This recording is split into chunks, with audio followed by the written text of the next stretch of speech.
Hello and welcome. I'm the awful chef. I want to eat, so I'd better make something. So what we have tonight is a very interesting dish that highlights technique more than anything. Literally, if you put these ingredients in a different order, you'll get an entirely different flavor. I'm going to do it this way because I like it. So, what do we got here? Well, let's adjust our magic camera. Oh, look, my hairy chest. Okay, I got a pan full of onions and a little bit of olive oil that's been cooking for about 15 to 20 minutes. I am going to completely disappear in order to get, of course, the one ingredient I'd forgotten. Even though there's no real fond in the bottom of this, I do want a little wine flavor. And because I've been cooking the onions at a low heat, I can just throw the wine right in.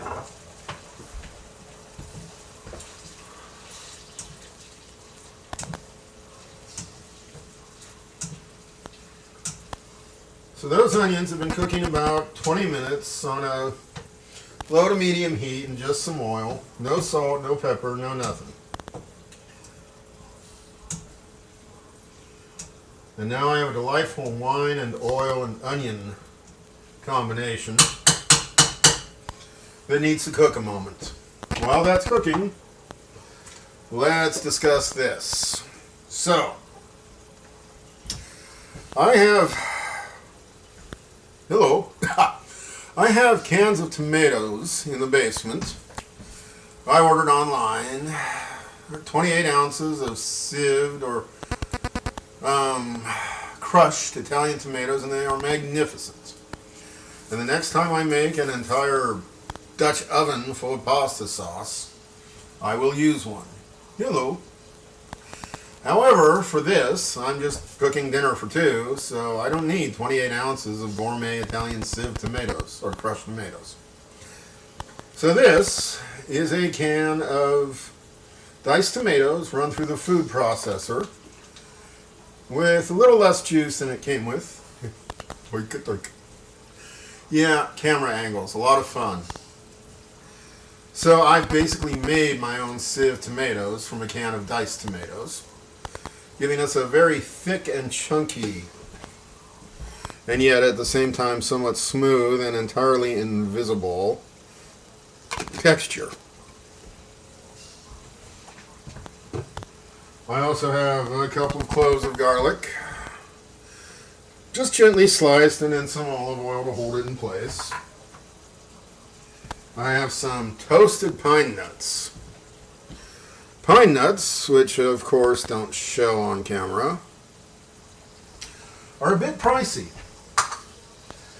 but they are magnificent. And if you toast them, toast extra, because you're going to be snacking on them all afternoon and you won't have any left. Okay, cooked onions, red wine,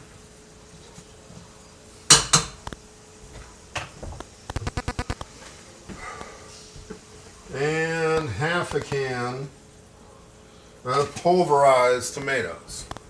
Actually, let's do the whole thing.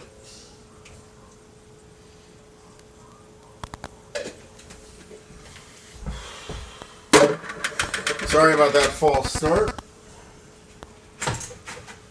I just realized I'd better do the whole thing. Okay.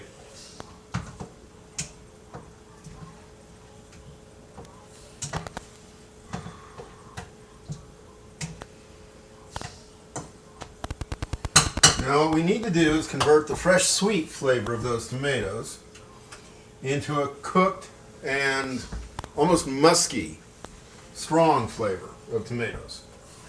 I also have parsley, basil, and a nice big chunk of butter, which obviously doesn't show, so here you go. There we go. Now wait a minute. Shouldn't I cook the onions in butter? That's a thought. Shouldn't the garlic be in there already cooking down? That's a thought too. Our goal, however, is to make a different flavor profile and to highlight the simple technique of adding things at different times for different flavors.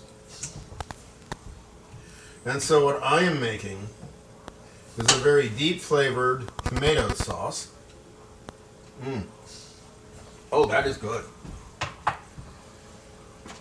With high notes of garlic, parsley, basil, and butter. Little salt added late in the process. And a little pepper added late in the process.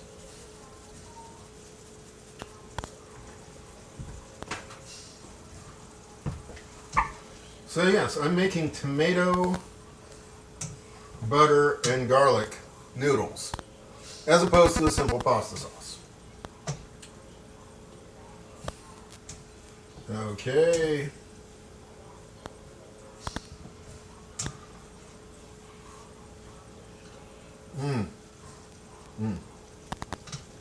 Oh, that is coming along nicely. And yes, I get to taste, since I have a very limited audience for whom I cook.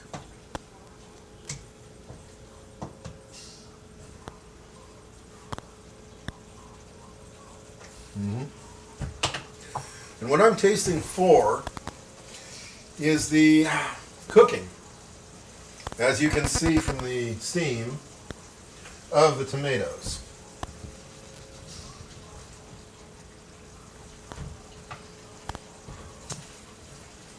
Okay, that is exactly what I was hoping for.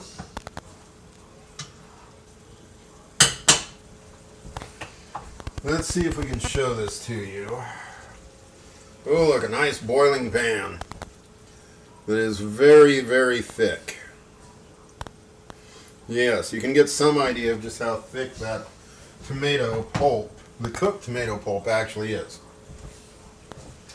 So, meat's off. That's right, meat's off.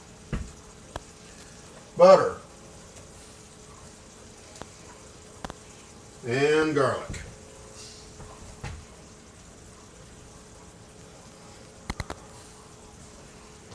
We are cooking with residual heat at this point, left over in the burner itself. And it will soon fade, but not until it nicely melts the butter and distributes some of the garlic flavor that I want to maintain as a high note.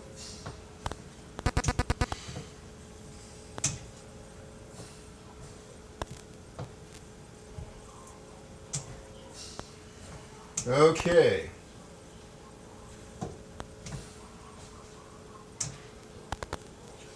I used to have a joke many years ago when I would cook that if you were in trouble, or pardon me, if you were in doubt, add butter. If you were in trouble, add cream. Well, in this case, I'm adding butter and garlic to a very nice, very basic tomato sauce with onions and red wine. Oh my heavens. Okay.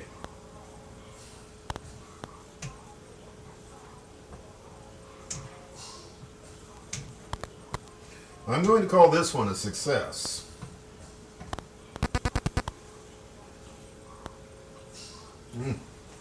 Oh! Oh my goodness. You should try this.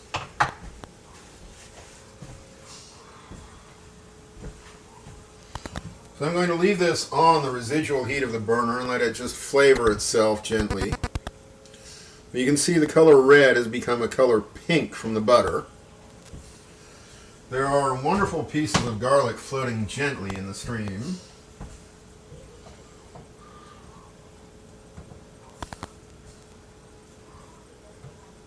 There's a strong butter flavor, a very strong garlic flavor. The onions have contributed a magnificent sweetness to that. Don't touch it.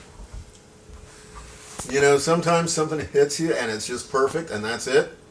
And that's it.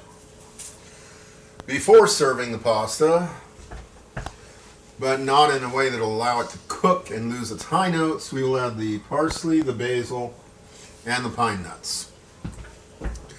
So that is it. Onions cook forever in just simple oil.